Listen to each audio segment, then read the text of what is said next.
الحمد للہ وکفا والصلاة والسلام علی عباده الذین اصطفى خصوصاً علی افضلهم وخاتم النبیین محمد الامین وعلی آلہ وصحبہ اجمعین اما بعد فقد قال اللہ تبارک وتعالی کما ورد فی سورة البقرہ اعوذ باللہ من الشیطان الرجیم بسم اللہ الرحمن الرحیم وَمِنَ النَّاسِ مَنْ يَقُولُ آمَنَّا بِاللَّهِ وَبِالْيَوْمِ الْآخِرِ وَمَا هُمْ بِمُؤْمِنِينَ يُخَادِعُونَ اللَّهَ وَالَّذِينَ آمَنُوا وَمَا يَخْدَعُونَ إِلَّا أَنفُسَهُمْ وَمَا يَشْعُرُونَ فِي قُلُوبِهِمْ مَرَضٌ فَزَادَهُمُ اللَّهُ مَرَضًا وَلَهُمْ عَذَابٌ أَلِيمٌ بِمَا كَانُوا يَكْسِبُونَ وقال تبارك وتعالى كما ورد في أول سورة المنافقون إذا جاءك المنافقون قالوا نشهد إنك لرسول الله والله يعلم إنك لرسوله والله يشهد إن المنافقين لكاذبون اتخذوا أيمانهم جنة فصدوا عن سبيل الله إنهم ساء ما كانوا يعملون ذلك بأنهم آمنوا ثم كفروا فطبع على قلوبهم فهم لا يفقهون وقال عز وجل في نفس السورة سواء عليهم استغفرت لهم أم لم تستغفر لهم لن يغفر الله لهم إن الله لا يهدي القوم الفاسقين وقال تبارك وتعالى كما ورد في سورة التوبة استغفر لهم أو لا تستغفر لهم إن تستغفر لهم 70 مرة فلن يغفر الله لهم وقال عز وجل كما ورد في سورة النساء إن المنافقين في الدرك الأسفل من النار صدق الله العظيم وعن أبي هريرة رضي الله تعالى عنه قال قال رسول الله صلى الله عليه وسلم آية المنافق ثلاث وَإِن صَامَ وَصَلَّى وَزَعَمَ أَنَّهُ مُسْلِمٌ إِذَا حَدَّثَ كَذِبَ وَإِذَا اؤْتُمِنَ خَانَ وَإِذَا وَعَدَ أَخْلَفَ متفق علیہ رب اشرح لي صدری ويسر لي أمری واحلل عقدۃ من لسانی یفقہوا قولی اللهم ربنا ألهمنا رشدنا وأعذنا من شرور أنفسنا اللهم أرنا الحق حقا وارزقنا اتباعه وأرنا الباطل باطلا وارزقنا اجتنابه اللهم طهر قلوبنا من النفاق وأعمالنا من الرياء وألسنتنا من الكذب وأعيننا من الخيانة فإنك تعلم خائنة الأعين وما تخفي الصدور آمين يا رب العالمين. Brothers and sisters and sons and daughters in Islam, Assalamu alaikum wa rahmatullahi wa barakatuh. As you know, today we have to discuss the subject of Nifaaq or Munafaqah. And just like our discussion on Iman, we shall be discussing this subject under 10 headings. First of all, the simple definition of a Munafiq. Who is a Munafiq? Number two, what's the importance of Nifaaq? And because it is a disease, Allah subhanahu wa ta'ala has called it maradun, fi qulubihim maradun, fazadahum Allahu marada. What is the prognosis of this disease? Number three, just as we talked about some big misconceptions regarding jihad fi sabilillah, there are very big misconceptions about Nifaaq also. Fourth, then we shall discuss the literal meanings of Nifaaq, what it means literally. Number five, classification of Munafiqeen. What are the types of Munafiqeen? Number six, the conscious or the willful Nifaaq. Number seven, the unconscious Nifaaq. Number eight, analysis of the stages of Nifaaq. Number nine, its prevention. How can you save yourself from this disease, from this infection? And lastly, number 10, what's the curative treatment? If one gets the infection of this disease, then which antibiotic is available as curative to this disease? So with the name of Allah subhanahu wa ta'ala, I begin. Who is the munafiq? What we commonly know and understand is, a munafiq is a person who claims to be a mu'min and a Muslim, but he is really not a mu'min. So that is the general definition which we have in our minds. But here 2 points must be noted. Number one, as we have seen, at the legal level, we have only 2 categories of human beings. Either they are Muslims or they are non-Muslims or kafirs. Nifaaq is not a legal entity. Munafiq is not a legal entity. Legally we can classify people only who is a Muslim and who is not a Muslim. So actually at the legal level of Iman, and we have discussed it in detail, that the legal level of Iman is Islam. So at the legal level, the opposite or the zid or the antonym or the converse of Iman is kufr. But at the real level, the condition within, at this level, the zid or the antonym or the converse or the opposite of Iman is Nifaaq. So actually Nifaaq versus Iman, kufr versus Iman. This point should be very clear. At the legal level, Iman versus kufr. At the real level, within your heart, Iman versus Nifaaq. And Munafiq is not a legal entity. But as I discussed, under the ayah number 14 of Surah Al-Hujurat, a person who is a legal Muslim can have 3 conditions within his heart. Either he is positively a mu'min also. This is what is required. If he is mu'min within, Muslim without, in his attitude in life, then you call him a Muslim or a mu'min, doesn't make any difference. Call the rose by any name, it will smell as sweet. But a Muslim legally can be a mu'min positively or negatively a munafiq.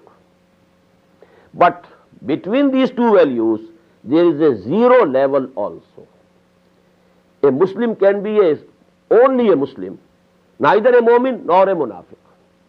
And I quoted, if you are remembering, the saying of Imam Ibn Taymiyyah rahimahullah, وَقَدْ أَثْبَتَ اللَّهُ إِسْلَامًا بِغَيْرِ إِيمَانٍ بِقَوْلِهِ تَعَالَى قَالَتِ الْأَعْرَابُ آمَنَّا قُلْ لَمْ تُؤْمِنُوا وَلَكِنْ قُولُوا أَسْلَمْنَا وَلَمَّا يَدْخُلِ الْإِيمَانُ فِي قُلُوبِكُمْ. These Bedouins are claiming that we have become mu'min. Tell them, O Muhammad sallallahu alayhi wasallam, you have not at all become mu'min. All you can say is you have become Muslims. We have surrendered, we have become Muslims. And the real Iman has not as yet entered your hearts. That's a very important ayah. Ayah number 14 of Surah Al-Hujurat. So this ayah proves that there can be a person who is only Muslim, neither a mu'min nor a munafiq. And I told you that most of the Muslims of today belong to this category. Now this should suffice for the common meaning of the word Nifaaq. And let me quote here the ayat which I recited from the beginning of the 2nd section of Surah Al-Baqarah. وَمِنَ النَّاسِ مَنْ يَقُولُ آمَنَّا بِاللَّهِ وَبِالْيَوْمِ الْآخِرِ وَمَا هُمْ بِمُؤْمِنِينَ. There are certain people who claim that they believe in Allah and the Day of Judgment, the last day, but they are not mu'mins. يُخَادِعُونَ اللَّهَ وَالَّذِينَ آمَنُوا وَمَا يَخْدَعُونَ إِلَّا أَنفُسَهُمْ وَمَا يَشْعُرُونَ. They are deceiving, they are trying to deceive Allah and the mu'mineen and the mu'mins and the Muslims, but actually they are not deceiving anybody except themselves. وَمَا يَشْعُرُونَ, and they are not conscious of it. They think we are deceiving Allah and the mu'mins and the Muslims, but actually they are deceiving none else but themselves. But they don't have the consciousness, they don't have the understanding. فِي قُلُوبِهِمْ مَرَضٌ, in their hearts there is a disease. فَزَادَهُمُ اللَّهُ مَرَضًا, so Allah Ta'ala has increased their disease. فَزَادَهُمُ اللَّهُ مَرَضًا وَلَهُمْ عَذَابٌ أَلِيمٌ بِمَا كَانُوا يَكْسِبُونَ. Or for them is a very painful punishment due to the lie that they have been telling. So actually these three ayat from the second section of Surah Al-Baqarah, they are very important. The common definition, someone claiming to be mu'min, but he is not really mu'min, so he is a munafiq. Now what is the prognosis of this disease? Now this terminology is from the medical science, because I have quoted the ayah, fi qulubihim maradun. It's a disease, it's a pathology. And we have regarding every disease, in the medical science, etiology, why a disease, it appears, what are the causes of that disease. Then symptomatology, what are the signs and symptoms of that disease. Then prognosis, can there be a recovery? What about the future? And what are the hopes of recovery? Or the disease is very deadly. Then you know how to cure it. And in the cure or treatment of a disease, we have two sides, the preventive side and the curative side. Prevention is better than cure. You should try to avoid the disease and save yourself from the infection of that disease. But if that infection takes place, then you must have some treatment, some curative treatment. So all these issues have been discussed in the Quran in a very small surah. The name of the surah is Suratul Munafiqun, and that actually consists of only 11 ayat. And all these headings that I have enumerated about a disease, all these are discussed about that disease in those 11 ayat. But because this is not a session of the dars of Suratul Munafiqun, I am actually discussing this subject, and I will be quoting, from various parts of the Quran. So that will be, inshallah, when we take up the Muntakhab Nisab, the selected course of study of the Quran, if Allah subhanahu wa ta'ala, permits me and gives me the courage and the circumstances are favorable, then I intend to complete that dars of that selected course of study in English also. But here we have to proceed. Now what about the prognosis of this disease? I have recited a few ayat. Number one, Sawaun alayhim anzartahum am lam tunzirhum, Sawaun alayhim astaghfarta lahum in lam tastaghfir lahum lan yaghfir Allahu lahum. Now Allah subhanahu wa ta'ala is addressing Muhammad sallallahu alayhi wa sallam, the Prophet, about these munafiqeen, and this ayah is there in Surah Al-Munafiqun. It's absolutely equal for them, O Muhammad sallallahu alayhi wa sallam. Whether you ask our forgiveness for them or not, we are not going to forgive them. Inna Allah la yahdil qawm al-fasiqeen. It's not the rule of Allah subhanahu wa ta'ala. Allah ta'ala doesn't lead and doesn't guide those who don't want to be guided. The fasiqeen, who want to go astray, Allah subhanahu wa ta'ala lets them go astray. Inna Allah la yahdil qawm al-fasiqeen. So, istighfar of the Prophet sallallahu alayhi wa sallam. Sawaun alayhim astaghfarta lahum am lam tastaghfir lahum lan yaghfir Allah. And they do have this very subject again repeated in Surah At-Tawbah. Istaghfir lahum aw la tastaghfir lahum. In tastaghfir lahum 70 marratan falan yaghfir Allah lahum. It's absolutely equal, O Muhammad sallallahu alayhi wa sallam, whether you ask our forgiveness for them or you don't ask. Even if you ask, if you make istighfar for them, if you ask our forgiveness for them 70 times, even then we are not going to forgive them. Now this is the prognosis. A Muslim or a Mu'min who has even a drop of Iman, even a particle of Iman in his heart, he will tremble at these words, Allah subhanahu wa ta'ala saying, Istaghfir lahum aw la tastaghfir lahum. In tastaghfir lahum 70 marratan falan yaghfir Allah lahum. And the third ayah which I quoted regarding the prognosis, how deadly this disease is, that is from Surah al-Nisaa. Innal munafiqina fi ad-darkil asfali min an-nar. These munafiqs will be in the lowest section of the Jahannam, in the lowest part of Nar, that has been reserved for munafiqeen. Actually, if you find in the Quran, the ghazab of Allah Ta'ala, the wrath of Allah Subhanahu wa Ta'ala appears more regarding munafiqeen than the kuffar. They are double criminals. Because the kuffar, They openly oppose. They are enemies, but you know them. But these people, they claim to be Muslims. They claim to be friends. They claim to be followers. They claim to be well-wishers. But actually they were the enemies.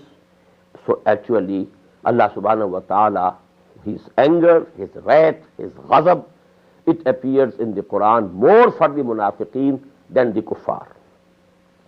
Now I come to the third point. The three very big misconceptions about Nifaaq. Number one is that this disease or this Nifaaq or Munafiqah, that was confined to the days of the Prophet only. No Nifaaq after him. It's a general misconception. It's partially true, because only the Prophet could know who was a Munafiq, because revelation came to him. So he could declare anybody as Munafiq. He could say, although he didn't declare. He never declared anybody to be Munafiq. He didn't declare even Abdullah ibn Ubay, the Raisul Munafiqeen, the chief of the Munafiqeen, he didn't declare him to be a Munafiq. So that is the practice of the Prophet ﷺ. But we know that at least he knew who is a Munafiq. And there is a tradition, there is a riwayah, that when the Prophet was coming back from Ghazwatul Tabuk, some of the Munafiqeen, they tried to kill him. They ambushed him when he was passing through a very narrow, what should we call, valley. On both sides were mountains, and there was a very narrow, valley from which the Prophet ﷺ was passing. And there were some people with him. About 12 persons they attacked in the darkness of the night. But Allah subhanahu wa ta'ala saved the Prophet ﷺ. But then the Prophet told, although nobody could see those people, it was all dark, and they had covered their faces and heads with different cloths, and they were not seen, they were not recognizable. But the Prophet told Hazrat Huzaifa radiyallahu ta'ala anhu the names. They are such and such and such and such people, I tell you. But, O Huzaifa, keep it a secret with you. Never disclose this secret to anybody. Why? Because I have told you that Munafiq is not a legal entity. It's actually the internal condition of a person. The Prophet could know it by wahi, but none else can know it. And when that window of wahi has been closed, after the institution of wahi having coming to an end in the prophethood of Muhammad sallallahu alaihi wasallam, now we cannot declare anybody a Munafiq. But it doesn't mean that Nifaaq has finished up and it is no more there. Nifaaq is there, the disease is there, but we can't declare any particular person to be Munafiq. So it is a partial truth that Nifaaq was confined in this way, in this meaning, to the days of the Prophet ﷺ, that he could declare anybody to be a Munafiq, although he didn't, but he could. But after him, we cannot say about any particular person that he is a Munafiq. But the second, misconception, which if each one of us peeps down into his heart, he will find that we have got that misconception. And that is, we are safe from Nifaaq. How can we have Nifaaq? We are Muslims. We are not Munafiqs. Whenever we read Quran and we are reciting the ayat regarding Munafiqeen, we never tremble. We never think that they can be applicable to us. This is the biggest misconception, and let me quote here, two incidents and a saying of the Prophet sallallahu alaihi wasallam, which can remove this misunderstanding and misconception very easily. Number one, a Sahabi, one of the Ansari Sahaba, Hazrat Hanzala radiyallahu ta'ala anhu. Once it so happened, he came out of his house. He was very nervous. And he was saying, Nafaqa Hanzala, Nafaqa Hanzala, Nafaqa Hanzala. Hanzala has gone Munafiq. Hanzala has become Munafiq. Hanzala has become Munafiq. He was in a special condition at that time. He met Hazrat Abu Bakr radiyallahu ta'ala on his way. Hazrat Abu Bakr asked him, what's the matter, Hanzala? What are you saying? How do you say you have become a Munafiq? He said, I feel that when I am in the company of the Prophet, in his presence, the condition of my iman, the condition of my heart is somewhat different. But when I come to my home and family, and I am attending to my business or something, other activities, then that condition is no more. I feel there is a difference. This is Nifaaq. Hazrat Abu Bakr radiyallahu ta'ala anhu could tell him that this is not Nifaaq. And this is a natural thing. But he decided to take him to the Prophet sallallahu alaihi wasallam, so that the real, thing and real teaching comes from the tongue of the Prophet himself, sallallahu alaihi wasallam. And Hazrat Abu Bakr said, oh Hanzala, if it is that, but I also feel the same thing. When we are in the presence of the Prophet sallallahu alaihi wasallam, our condition, our hearts, as if we are seeing with our own eyes the Jannah and the Nar. But when we go to our business, our homes, that condition doesn't persist. So that condition is with me also. So let us go to the Prophet ﷺ and ask him what's the matter, what's the reality. They went there and Hazrat Hanzala narrated, and then the Prophet said, no Hanzala, it's not Nifaaq. Your condition that you have and experience in my presence, it cannot be permanent. If it becomes permanent, then the angels will come and shake hands with you on their beds. Actually, when you are in my presence, that condition, it cannot be permanent. فَإِنَّهَا يَا حَنْزَلَةُ فَسَاعَةً فَسَاعَةً. This type of depth of commitment, and depth of iman, this istihzar, this can be had time to time. It cannot be persistent, it cannot be permanent. But why I quoted this incident, that Hazrat Hanzala, a Sahabi, a companion of the Prophet, he didn't think that Nifaaq cannot attack him. He cannot have the disease of Nifaaq. He didn't think I am mahfuz and mas'oon. I am safe. I can never have any Nifaaq. This was not the understanding. This was not the feeling of Hazrat Hanzala. Now let me come to Hazrat Umar radiyallahu ta'ala. He is number 2 according to Ahl Sunnah. Topmost Sahabi Abu Bakr radiyallahu ta'ala. Number 2 among the Sahaba, Hazrat Umar radiyallahu ta'ala. And he, because I have told you that the Prophet told the names of some munafiqeen to Hazrat Huzaifa.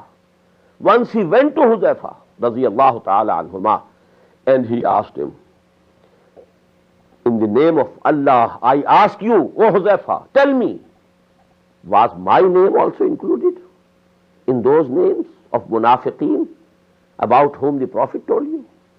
And he said, no. Although I can't tell you the names, but should be sure your name was not among them. So Hazrat Umar didn't think that he is, exempt. He is immune. This disease cannot affect him. So how come we are absolutely sure we cannot have Nifaaq? And now let me give you the hadith. Once the Prophet said, sallallahu alayhi wasallam, ma aminahu illa munafiqun wa ma khafahu illa mu'min. It's only the mu'min who fears lest this disease should affect him. And it's only the munafiq who thinks he is immune from that disease. Ma aminahu illa munafiqun. Nobody thinks himself safe and immune from this disease except the munafiq himself.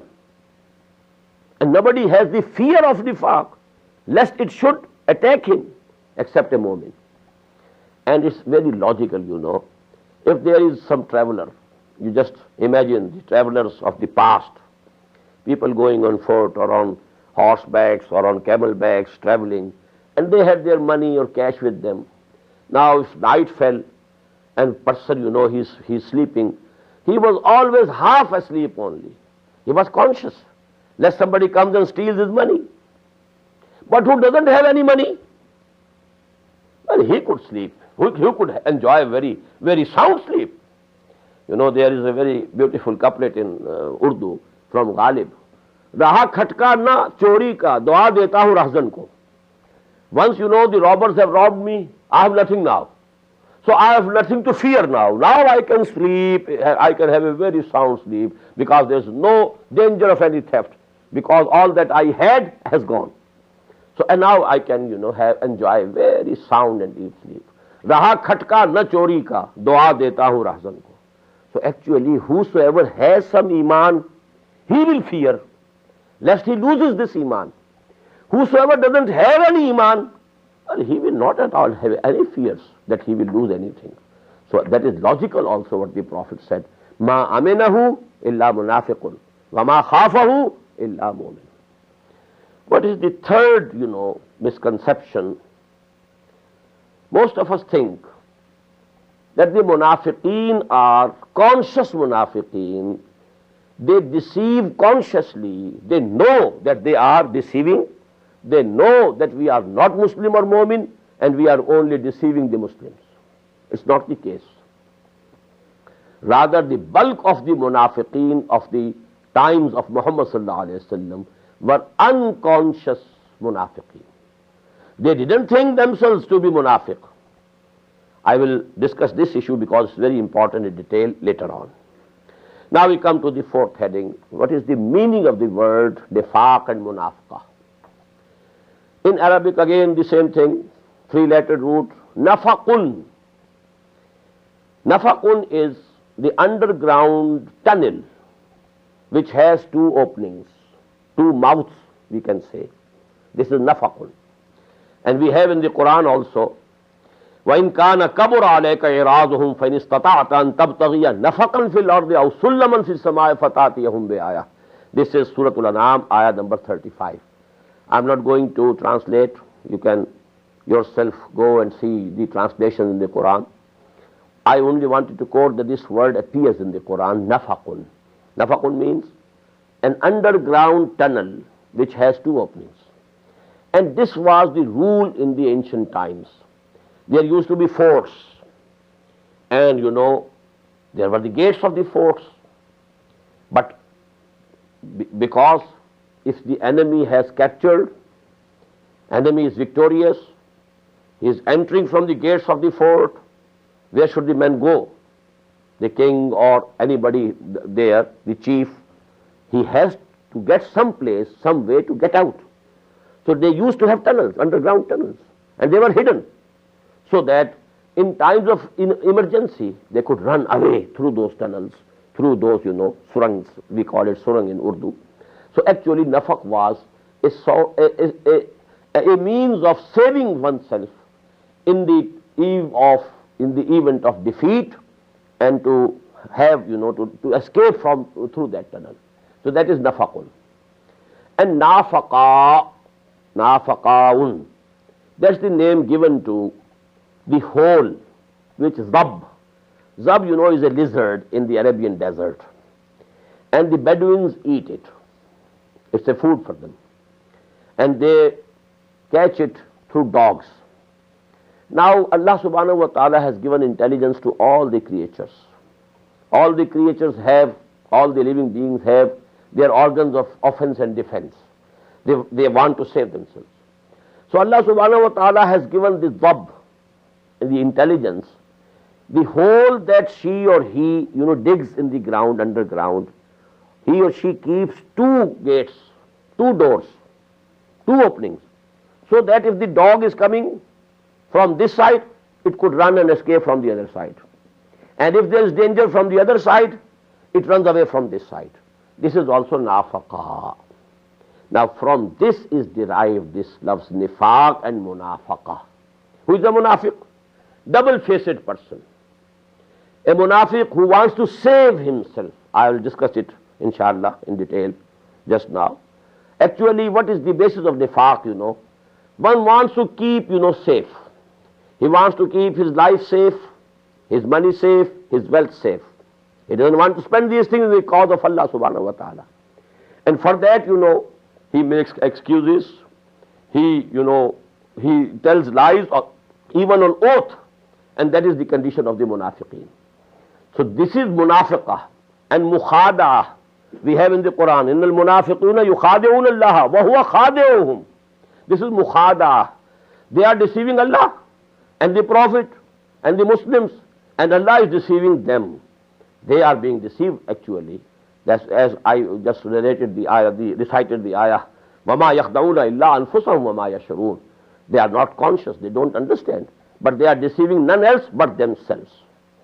So these three, these words, nafaqun, nafaqao, and from that, munafaqah, bab mufala, and nifaq.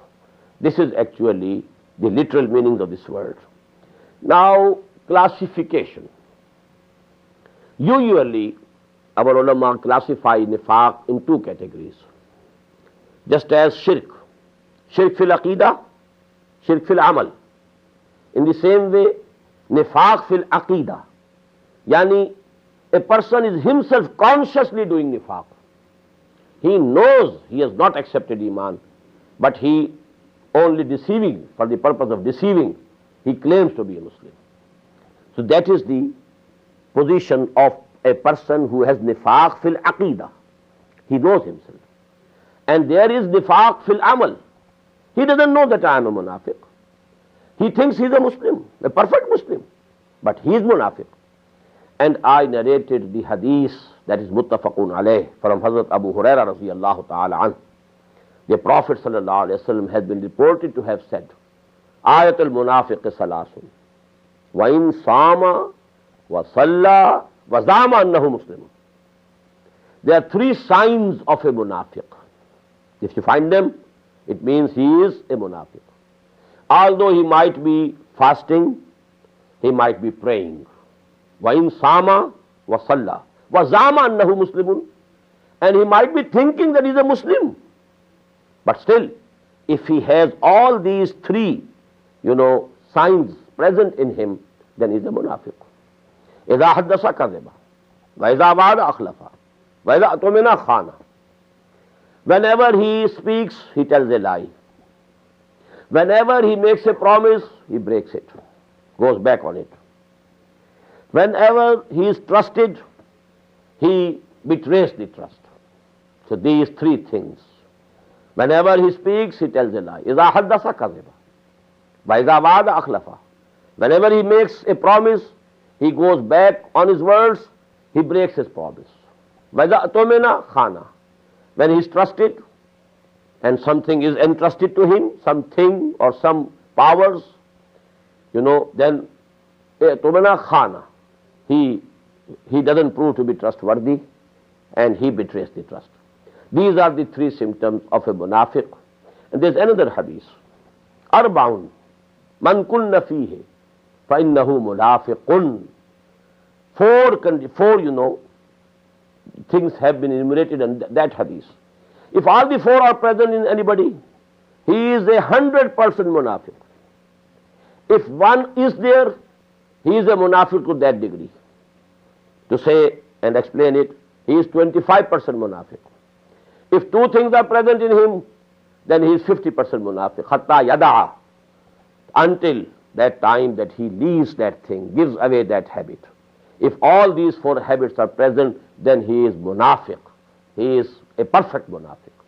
And in this hadith, in addition to these three things, إِذَا حَدَّثَ كَذِبَ وَإِذَا وَعَدَ أَخْلَفَ وَإِذَا أُؤْتُمِنَ خَانَ. The fourth is وَإِذَا خَاصَمَ فَجَرَ. When he quarrels with somebody, there's some dispute, there's some argument, he becomes out of control. Neither his tongue is under his control. He says whatever comes in on the tip of his tongue. And he doesn't discriminate what I should say and what I should not say. What I have the rights to say and what I will be able to explain on the day of judgment that I had the right to say, and what I would not be able to explain on the day of judgment that I could say that, I had the right to say that. So it's khasama fajara. So he bursts out, Fajara means to burst. What is fajr? The time of fajr. When this darkness bursts and light appears. That is fajr.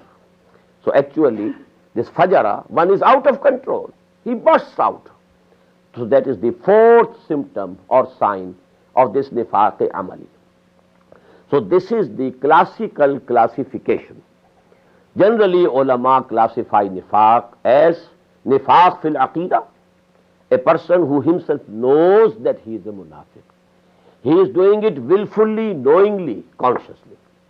And number two, he is practically a munafiq, although he is not in aqidah, in his thinking, he is not munafiq.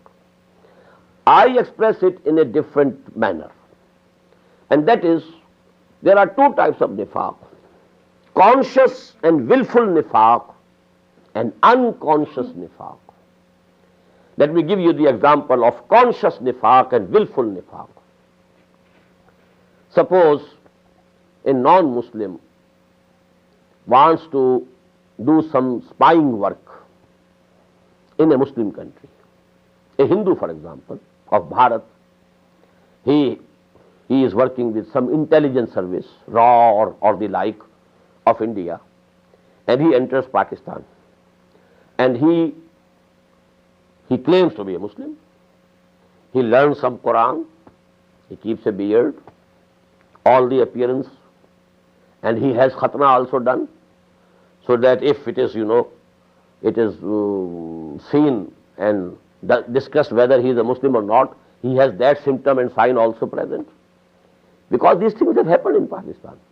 In the border villages, it was, revealed that a person remained as an imam of a masjid for several years. He was working as an imam of that masjid. And he was a Hindu, he was a spy, he was acting for the intelligence of India. So he knows that I am not a Muslim. Although he claims to be a Muslim, but he knows it, that I have only taken upon myself this garb, and this is only, I have to disguise myself so that I can do my work as a spy. He knows that I have never accepted Islam, I have never accepted, the articles of faith, the iman that Islam requires. So this is conscious, willful nifaaq, because people will take him to be a Muslim. Had he died before being arrested, he would have, been buried in the Muslim graveyard, and the Muslims would have, prayed for his janazah. So actually, because he was taken to be a Muslim. Now don't think it's absolutely theoretical. There is, an example of such an incident in the time of the Prophet also, sallallahu alaihi wasallam. It's a group of the Jews of Medina.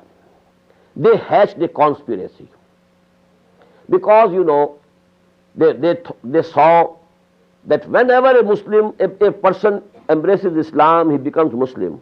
Come what may, he doesn't leave Islam. He doesn't become murtad. What was the condition in Makkah, People beaten like anything, dragged like the dead bodies of animals. But none of them went back from iman to kufr. They couldn't compel even a single person to go back from iman to kufr. So actually, this was the moral strength of Islam. Now the Jews, they hatched a conspiracy. To break this moral strength of Islam, we should embrace Islam in the morning, and we should keep near to the Prophet for the whole day. And in the evening, we shall declare, no, we have seen from within, he is nothing. There is nothing in Islam. We are going back. And you become murtad again. So that this moral strength of Islam is broken. We call it in Urdu, saakh. Saakh khatam ho jaye.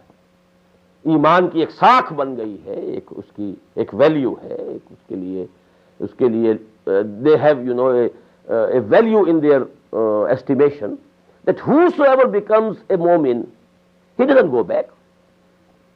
There must be some very good taste in iman and Islam, that a body, if he embraces Islam once, he doesn't go back. So to undo that and to break this status of Islam, this moral strength of Islam, they hatched the conspiracy. Now let me recite the ayah. وَقَالَتْ طَائِفَةٌ مِّنْ أَهْلِ الْكِتَابِ آمِنُوا بِالَّذِي أُنزِلَ عَلَى الَّذِينَ آمَنُوا وَجْهَ النَّهَارِ وَاكْفُرُوا آخِرَهُ لَعَلَّهُمْ يَرْجِعُونَ. This is ayah number 77 of Surah Al Imran. And so said some of the Jews, some of, min Ahlil Kitab, some of the people of book, they decided, well, declare to be mu'min, or whatever has been revealed to the Muslims. Yeah. That is, we accept Quran, we accept it is wahi of Allah subhanahu wa ta'ala. What does it mean? We accept Muhammad sallallahu alayhi wa sallam as the Prophet, as the Messenger of Allah. So they come and enter the fold of Islam. Aminu billazi unzila ala allazina amanu wajhan nahar. Do it in the morning. Wakfuru akhirahu. And the same day, in the evening, you make kufr, you declare kufr, you say we are going back, we have seen from within, there is nothing. All that glitters is not gold. It appears to be very good from the distance, but now we came close and we have seen from very near, nothing. So that was the la'allahum yarji'un. In this way we can hope that some of the Muslims will also return. Their faith will be shaken. Their confidence will be shaken. They will think, these were very knowledgeable persons. The Yahud, the ulama of Yahud, they came, they embraced Islam. They, enjoyed the company of Muhammad sallallahu alaihi wasallam. For 2 hours, 3 hours, 4 hours, he remained with him. And then they were disillusioned. They were disappointed. Maybe there is something wrong with Muhammad sallallahu alaihi wasallam, which we can't see. So these doubts could crop up in the minds of some weak mu'mineen, people who were not very firm in their faith. They could shake the faith of some of the mu'mineen, and that was the objective for which they hatched this conspiracy. Now just imagine, a person declares Iman in the morning and he becomes murtad, he goes back, declares kufr in the evening. For these 7 or 8 or 10 hours, he was taken to be a Muslim. Legally he became a Muslim. He must have prayed Zuhr with Muhammad sallallahu alaihi wasallam. He must have prayed Asr with Muhammad sallallahu alaihi wasallam. But he knows that I have not accepted Islam. So whatever he is doing willfully, consciously. He has not accepted Iman for even a single moment. So these are the examples of willful and conscious Nifaaq. A person knowingly that he is not accepting Iman or Islam, he only declares to deceive people. This is the willful or conscious Nifaaq. And Quran also says about them, وَقَدْ وَإِذْ جَاءُوكُمْ قَالُوا آمَنَّا وَقَدْ دَخَلُوا بِالْكُفْرِ وَقَدْ خَرَجُوا بِهِ وَاللَّهُ عَالَمُ بِمَا كَانُوا يَكْتُمُونَ. When they entered with kufr. They were entering Islam, from kufr to Islam. But they entered with kufr, and they then went out with kufr. وَقَدْ دَخَلُوا بِالْكُفْرِ وَقَدْ خَرَجُوا بِهِ. Not for a single moment they had the real Iman. They never tasted the Iman for even a single moment. Now this is the conscious or willful Nifaaq. Opposed to it, in contrast to it, the bulk of the munafiqeen of the time of Muhammad sallallahu alaihi wasallam, they were unconsciously munafiqeen. They accepted Iman sincerely. Please note, I am saying these words consciously, knowing what I am saying. They accepted Iman sincerely. But there are always 2 types of persons. 2 types to divide them mainly, but there are, so many degrees in between them. There are people who have strong willpower, who accept something and then they are ready to live for it, die for it. Har che baad abad, come what may, we have accepted it. Now come what may, we are with it. These are the people of character. They are ready to sacrifice anything when they have accepted something consciously. Now this is our faith, this is the ideology that we have accepted. Now we are ready to sacrifice anything for it. But there are weak people also. Their willpower is not so strong. They, find it difficult. They want to be good people. But to make sacrifice, it appears to be difficult. They are caught in between 2 things. On the one side, they want to be good. They want to be saved from the fire of hell. They want to enter paradise. They want salvation in the hereafter, but they don't want to lose here also. Don't want to make any sacrifice in this world also. They want both. Actually, this is the thing which makes some people, after coming towards Iman, then they retrace their step one by one. Go back, they return. But this returning is not legal. They don't declare that we are leaving Islam. Within the legal Islam, they are going back, returning step by step. I will explain it, inshallah. But first of all, you catch this point, that because Islam wants sacrifices, Islam tells, if you have accepted Iman, as we have seen yesterday, the levels of jihad, if you are a normal person, if you have a healthy psychology, first of all, you must be a Muslim totally. You must be a Muslim actually. You must be a practicing Muslim. You must obey Allah subhanahu wa ta'ala. And you must, observe the rules of Sharia about your own person and within the sphere of your authority. If you are head of the family, you should be a Khalifa in your family. Khalifa of Allah, Vicegerent of Allah. Then it is also logically necessary that you should promote this ideology. You have accepted this ideology. Now promote it. Call people to accept it. And the last thing, you must work hard and you must be ready to sacrifice everything to make this ideology supreme, to establish that ideology as a living politico-socio-economic system, as a social order. Now this is absolutely logical. But in doing these things, you have to bear losses, monetary losses. You have to lose friends. Maybe your parents are angry with you. Maybe your brothers become enemy to you. Maybe your wives and daughters and sons become enemy to you. Quran says, Ya ayyuhallazina amanu, inna min azwajikum wa auladikum aduwwan lakum fahzaruhum. O you who believe, from among your wives and sons and daughters, there are enemies to you. Your enemies. Beware of them. Ya ayyuhallazina amanu, inna min azwajikum wa auladikum aduwwan lakum fahzaruhum.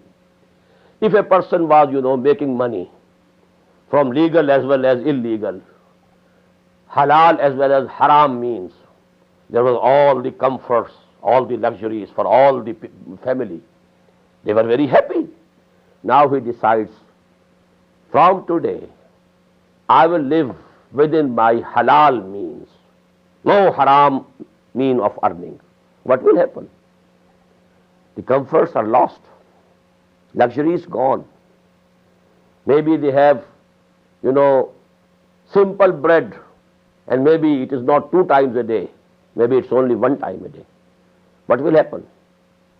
The family will be angry. They won't be pleased. There are examples. If you take to that path, you will have the experience yourself. Your own enemy, your own family will become enemy to you. Except that Allah subhanahu wa ta'ala, it gives them also the iman and the courage to decide to take to this path. Otherwise, there are conflicts. There were conflicts among this, for the Sahaba, the parents, brothers for brothers. It happened with the Sahaba Ikram. So actually, to accept iman at its face value, it's easy. But to fulfill the demands of iman, it's something else. You need strength of character to be able to fulfill the requirements of iman. And if you are not strong enough in your willpower, your determination, if it is weak, then you are caught between 2 things. ईमान मुझे रोके है तो खींचे है मुझे कुफ्र, काबा मेरे पीछे है कलीसा मेरे आगे. This is the condition. There are pulls from 2 different and opposite sides. Iman demands something else. And this world and worldly comforts and worldly luxuries and all those things which are connected with this worldly life, they pull you in the another direction. There's another couplet from Jigar. तपती राहें मुझको पुकारें, दामन पकड़े छाँव घनेरी. Call of duty that is calling me to the battlefield. But these comforts of my home, this shade in my garden which I am enjoying, it is not letting me go. Tapti rahein mujhko pukare. Those ways of duties. People, who were asked to go to Tabuk, more than 600 miles, and the, weather was extremely hot, and the conditions very trying for the Muslims. There was, no food, and now, the date, they were ready, and they had to be taken from the trees. If all men go from Medina, who will take the fruit? Who will reap this harvest? This should also, maybe it is lost. So this was the, test to which the Sahaba Ikram were pulled. Tabti rahein mujhko pukare. Muhammad is going towards Tabuk sallallahu alayhi wa sallam, and with him the Ahle Iman. But there were people, and there are examples, 3 of them. They were sincere moments. Ka'b ibn Malik radiyallahu ta'ala an, and 2 of his companions. And they, when Muhammad returned from Tabuk sallallahu alayhi wa sallam, they accepted that there was no excuse. Only these comforts, homely comforts. They tied our legs, we couldn't go. So that is the condition. This is actually the test. To have Iman, because Iman is very close to human nature. Every man should try to, and should, like to be a mu'min, like to be a Muslim. But to be a real Muslim, a practicing Muslim, and to fulfill the requirements of Iman and Islam, that jihad which we have discussed yesterday, it's very difficult. You have to make sacrifices, and here, it is the basis from where Nifaaq starts. Either you have taken a firm decision, come what may, I have decided. Just like, Tariq ibn Ziyad, he burnt the boats. When he landed on the coast of Spain, he burnt the boats, so that none of my companions, he has any idea of running away for life. He should know, either we have to fight here and die in the battle, or if we go back, we'll be drowned in the ocean. There's no way going home. Tariq tu bar kinara andlus safina soht, guftand kare to zarahe aqlo khairat khatast. People said, you have committed a mistake. He said, no. Har mulk mulke mast ke mulke khuda mast.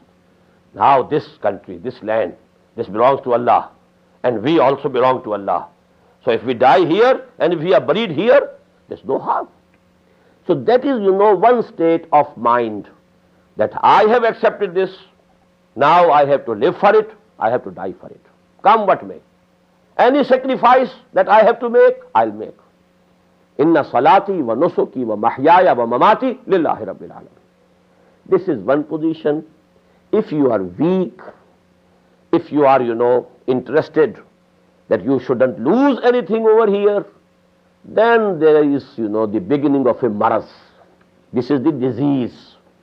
Fi qulubihim maradun fazadahumullahu marada. And it is the sunnah, it is the rule of Allah subhanahu wa ta'ala.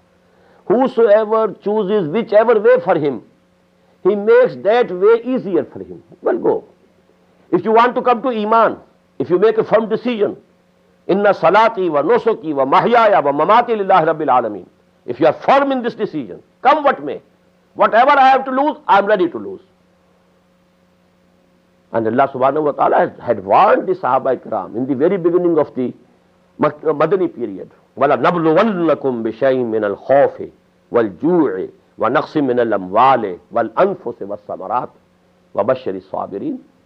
So actually, it is the, basis of Nifaaq is when you are tested, when there is fitna, when there is, trial and tribulation, when you are called to make sacrifices, those who have decided it, once for all, come what may, well, it's easy for them.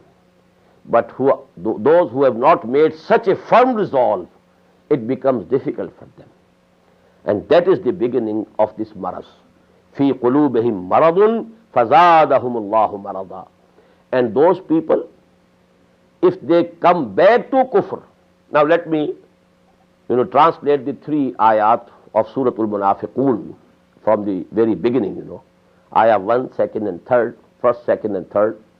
إِذَا جَاءَكَ الْمُنَافِقُونَ قَالُوا نَشْهَدُ إِنَّكَ لَرَسُولُ اللَّهِ When these munafiqs come to you, O Muhammad sallallahu alayhi wa sallam, and they say that we accept that you are the messenger of Allah. We accept you as the messenger of Allah. Innaka la Rasulullah. We testify to it. Wallahu ya'lamu innaka la Rasuluh. And Allah very well knows that you are His messenger. Who knows more than Allah that you are His messenger? Wallahu yashhadu innal munafiqina lakazibun. But Allah testifies that these munafiqs are telling a lie. What they are saying is true, but they are liars because they don't really believe that you are the messenger of Allah subhanahu wa ta'ala. They are only saying it with their mouths and tongues. إِذَا جَاءَكَ الْمُنَافِقُونَ قَالُوا نَشْهَدُ إِنَّكَ لَرَسُولُ اللَّهِ وَاللَّهُ يَعْلَمُ إِنَّكَ لَرَسُولُهُ وَاللَّهُ يَشْهَدُ إِنَّ الْمُنَافِقِينَ لَكَاذِبُونَ اتَّخَذُوا أَيْمَانَهُمْ جُنَّةً فَصَدُّوا عَنْ سَبِيلِ اللَّهِ إِنَّهُمْ سَاءَ مَا كَانُوا يَعْمَلُونَ. This second ayah I will discuss later. Come to the third. ذَلِكَ بِأَنَّهُمْ آمَنُوا ثُمَّ كَفَرُوا فَطُبِعَ عَلَى قُلُوبِهِمْ فَهُمْ لَا يَفْقَهُونَ. The real phenomenon is that they became mu'min. They had iman. They accepted iman. They tasted iman. But then they became kafir. So actually they were not kuffar from the very beginning, as opposed to the first type of the munafiqeen. قَدْ دَخَلُوا بِالْكُفْرِ وَهُمْ قَدْ خَرَجُوا بِهِ. Those people entered with kufr and then left out and went out with kufr. But here, the second type, Quran says, ذَلِكَ بِأَنَّهُمْ آمَنُوا ثُمَّ كَفَرُوا. They accepted iman, they become mu'min. But ثُمَّ كَفَرُوا, then they became kafir. But they didn't become kafir legally. They never declared it that we are going back to kufr. They remained within the legal fold of Islam. It was within the legal fold of Islam that the real iman gone, and actually now at their hearts they are kafir. ذَلِكَ بِأَنَّهُمْ آمَنُوا ثُمَّ كَفَرُوا فَطُبِعَ عَلَى قُلُوبِهِمْ فَهُمْ لَا يَفْقَهُونَ.